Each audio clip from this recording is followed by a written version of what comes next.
Isang batang may matayog na pangarap para maiahaw ng kanyang pamilya sa kahirapan. Isang batang nag-umpisa ng gumuhit ng maningning na landas sa larangan ng palakasang basketball sa Pilipinas.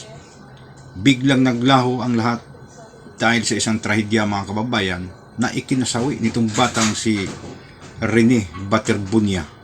Tubong Talakugo na Agusan del Sur ito, mga kababayan, at nag-aral ito sa Ateneo de Davao.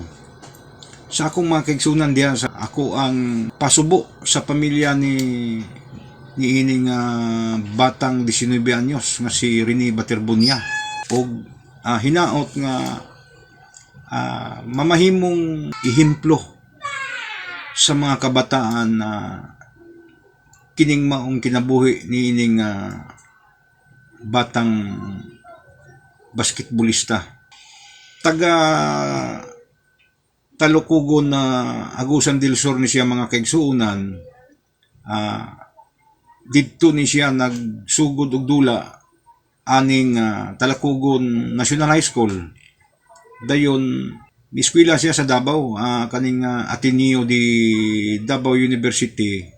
Dayon nagdula siya dito pod Isip Varsity sa Ateneo de Davao Knights. Karon, mga kaigsunan, nagsugod ni siya og kasikat kaning nailhan ni niyang bata adtong 2025, adtong miaging tuig nga palarong pambansa sa Lawag, Ilocos Norte. Nag-champion sila kaning niyang Dabraa or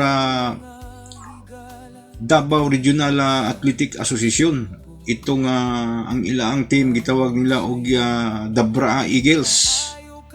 Nahimo ni siyang most valuable player ug nag-champion pod ang ilaang team adtong 2025. Misamot man niya sa kasikat, mga kaigsunan. Ni adtong miaging buwan lang, Mayo, katong katatapos lang na palarong pambansa sa Agusan del Sur. Bisan tuod og wala nila makuha ang kampyonato, mga kaigsunan, kay napildi man sila sa Calabarzon. Pero kaning bataan yun, mao gini niya spotlight yun, namamayagpag gini niya ang bataa sa tanang mga atleta sa basketball. Siya gid mo'y spotlight talaga. Kada duwa niya naagid niya ang atensyon sa mga spectators. Munang nga katong mga scout nga gikan diri sa kauluhan, mga kaigsunan, wa na gid magduduha nga kuhaon gid nila si Rene Baterbunia. May lagi ning bata mudula lagi. Karon laktod nga pagkaistorya, mga kaigsunan, pagkahuman sa palarong pambansa diri sa Agusan del Sur, yadto din sa Manila, lupad din sa Manila, kay nahimo siya nga reserve. Dili pa man kuno siya membro gid sa final roster. Wa pa man kuno siya kabilang sa roster sa legit na line-up gid sa Ateneo.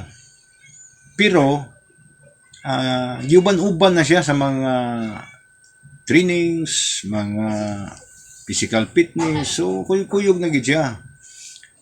Karon naa sila gihimo lagi itong aqua skills training. Niining coach nila nga si Tab Baldwin dito sa province of Aurora, mga kaigsunan. Layo kayo, sa norte niya, sa Libis di Paculaw, Aurora Province. So na ay certain resort dito nga dito nila gihimo ang ang aqua skills training. So karon dito na disgrasya ng iyang bata. Kauban po itong Nigerian nga si namatay po, si Divine Adili, mga kaigsunan, Nigerian national. So ang mga pangandoy, mga kaigsunan, mo'y naghatag og inspirasyon sa tanang mga kabataan nga nagsunod gid ani ni ang bata. Ha? Akong madumduman ang iya ko nung text sa iyang coach nga 5 years ko na siya hindi muli. Magpadato sa kuno siya diri sa Manila, di siya muli para lingkawas lang niya kalisod ang iyang mga pamilya, iyang mga kaigsuon. Wa ko masayop, pito ni sila kay magsuon. Ha? 2 ka babae, 5 ka lalaki. Wa ko masayop dayon experience gid niya ang kalisod mo nang naningkamot gid taon nung taning bata. Sus Ginoo ko imbis na nagsugod na unta ang iyaang maayong ugma. Sus Ginoo ko saon na disgrasya man ni bata. So dili sa ta mohatag og mga statements, mga konklusyon mahitungod ani iyang pagkamatay kay kasalukuyan pa mang giimbestigahan gud. Munang naang wa pa ta kay balo, munang in fairness sa Ateneo, sa coaching staff at saka sa pamilya ni Rene, di sa ta mo tuki og mga butang nga makadaot sa investigasyon. Bisan tuod og naatay mga pagduda, naatay mga nauna ang di maayo, wala na to magustuhi ang mga migawas nga mga istorya. So dili sa tamo pagawas og mga kaugalingon nating opinion mahitungod aning pagkamatay ni Rene. Ato sang tagdon ang opisyal nga resulta sa investigasyon.